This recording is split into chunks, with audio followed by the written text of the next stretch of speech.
مولانا تقی عثمانی صاحب کی قیادت میں علماء حق نے، علماء دیوبند نے جہاد کی فرضیت کا فتویٰ جاری کر دیا۔ بہت بڑی بات ہے، اور یہ ایک عمومی فتویٰ تھا اور یہ نارمل روٹین کی بات تھی۔ پاکستان کی تمام عوام نے اس فتویٰ کو دل و جان سے قبول کیا۔ پاکستان کے کسی ادارے کو اس فتویٰ پہ کوئی اعتراض تھا نہ ہو سکتا ہے، نہ ہونے کی کوئی گنجائش ہے۔ تو خواتین و حضرات، اس فتوے کا مفہوم کیا تھا کہ بھائی دنیا میں جتنی بھی مسلم حکومتیں ہیں ان پر جہاد فرض ہو چکا ہے، جو غزہ فلسطین کے جتنے قریب ہے اس پر اتنا ہی زیادہ جہاد فرض ہے، اور یہ درجہ بدرجہ پاکستان پر بھی فرض ہو چکا ہے، کیونکہ تمام اسلامی حکومتیں ستو پی کے سوئی ہوئی ہیں یا بنگ پی کے سوئی ہوئی ہیں۔ وہ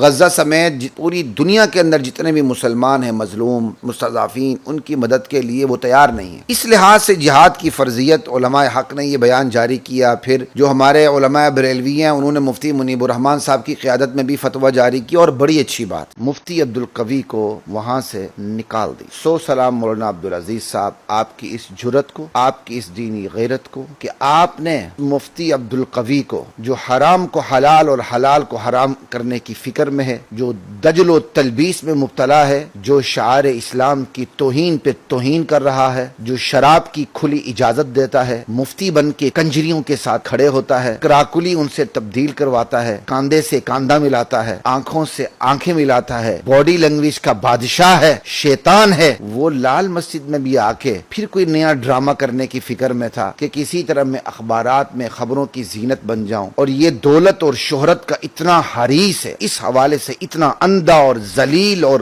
رسوا انسان ہے، اسے کوئی فکر نہیں ہوتی کہ یہ دولت اور شہرت کے حصول کے لیے کیا کام کر رہا ہے۔ اسے ناچنا پڑے، اسے ننگا ہونا پڑے، اسے کسی کو ننگا کرنا پڑے، حلال کو حرام کرنا پڑے، حرام کو حلال کرنا پڑے، اس دیوس کو، خبیث کو بالکل سرے سے شرم ہی نہیں آتی۔ مولانا عبدالعزیز نے دینی غیرت اور حمیت کا مظاہرہ کر کے پاکستان کے تمام علماء کو غیرت کا درس دیا ہے، اسے عبرت کا نشان بنایا ہے کہ اس خبیث کے ساتھ یہی سلوک ہونا چاہیے۔ یہ خبیث محض ایک گناہگار نہیں کہ اس کو رعایتیں ملیں، یہ خبیث ایک عادی مجرم ہے۔ یہ دیوس اور خبیث اپنے ساتھ مفتی کے سابق لاحقے لگا کے اہل دین کو بدنام کر رہا ہے۔